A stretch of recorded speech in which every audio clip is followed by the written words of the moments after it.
The journey from Udawalawe to Kataragama was an adventure in itself. Like every bus ride in this crazy country, the rickety bus ride rattled through the countryside, packed with locals carrying everything from sacks of rice to baskets of fruit.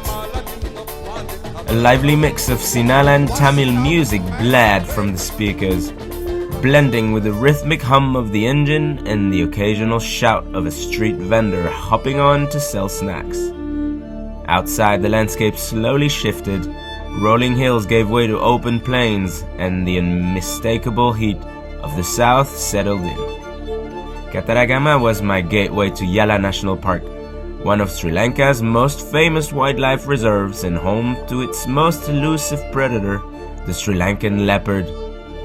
At 5 a.m., I met my safari in the dark streets of Kataragama. A kind old vendor packed some egg hoppers for lunch, their crispy edges and soft, runny yolks promising a delicious mid-safari treat.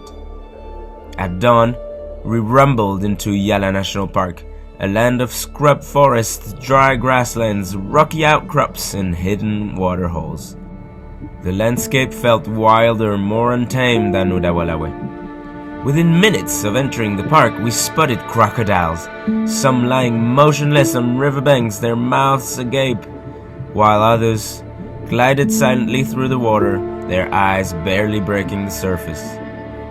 Further along, a lone elephant stood in the distance, half shrouded by the morning mist. As we passed a towering tree, our guide pointed out an eerie sight, a giant Asian hornet nest, its intricate papery structure hanging ominously like a warning sign.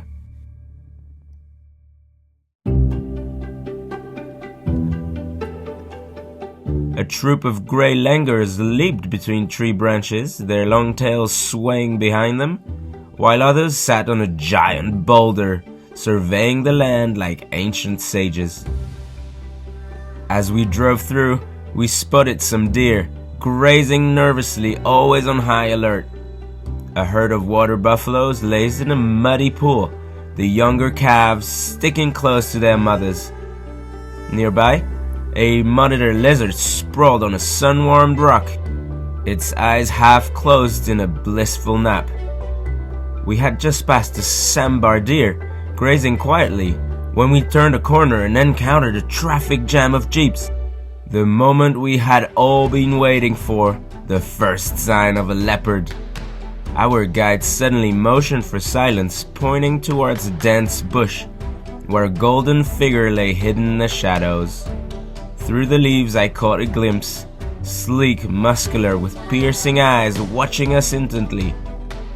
My heart pounded, but before I could process it fully, the leopard slipped away, disappearing into the forest like a ghost. We pressed on, adrenaline high. Further down the track, luck struck again. This time the leopard was draped lazily across a tree branch, its tail hanging down, flicking absent-mindedly. The dappled sunlight filtering through the leaves illuminated its coat, revealing the intricate rosettes that patterned its body. It looked completely at ease, the true king of this land.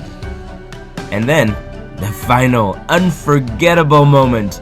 As we rounded a bend, the leopard emerged onto the dirt track, walking directly in front of our jeep. For a few breathless seconds, time stood still. The sheer power and grace of the creature were mesmerizing. Each step calculated, its golden eyes locked onto something unseen in the distance. Then, just as effortlessly as it had appeared, it veered off the road and melted into the wild once again. Our lunch stop in Yala was Patanangala Beach, where the jungle meets the sea. Towering rock formations framed the shoreline, battered by crashing waves. A tsunami memorial stood quietly near the dunes, a stark reminder of the tragedy that once struck this coast. Ravens picked at a dead fish, while local fishermen, their skin bronzed by the sun, pulled in their last catch of the day. Some lived in simple beach shacks, their entire world revolving around the rhythm of the ocean.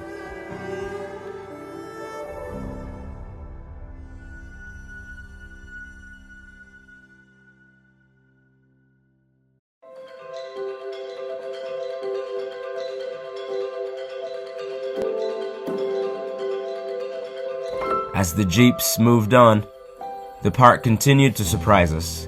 We saw elephants on the road, their massive frames blocking the path. Suddenly, one of them turned, hit a car with its trunk, and for some unknown reasons decided to chase us. Our driver floored it, kicking up dust as we sped away, hearts pounding. The bird life in Yala was spectacular. The first sighting was a lone open-billed stork perched in a tree, its curved beak silhouetted against the sky. Then dozens more appeared, all huddled together as the rain started to fall. A hornbill was still overhead, its giant beak striking against the sky. We spotted painted storks wading through a shallow marsh, their bright pink legs standing out against the muddy water. Green bee eaters zipped through the air, their emerald bodies a flash of color. Junglefowl, Sri Lanka's national bird, scurried across the track, their fiery red and gold feathers glinting.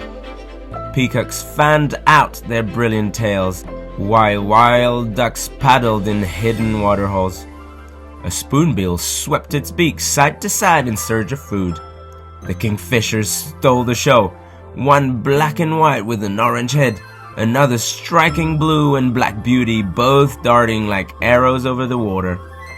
On the ground, a black-necked stork stood motionless, a silent sentinel of the wetlands. High above, an eagle soared effortlessly, its sharp eyes scanning the vast wilderness below, a true master of the skies. Tired, we drove out of the park and made our way into town.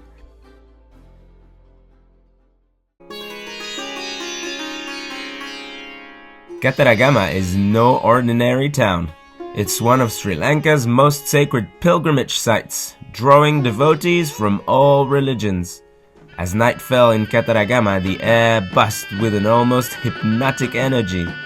A group of locals erupted into song and dance in the streets, their rhythmic claps and chants filling the night. At the center of it all was a shirtless man, seemingly possessed, his body moving in a trance-like state, leading the procession with raw, unfiltered devotion.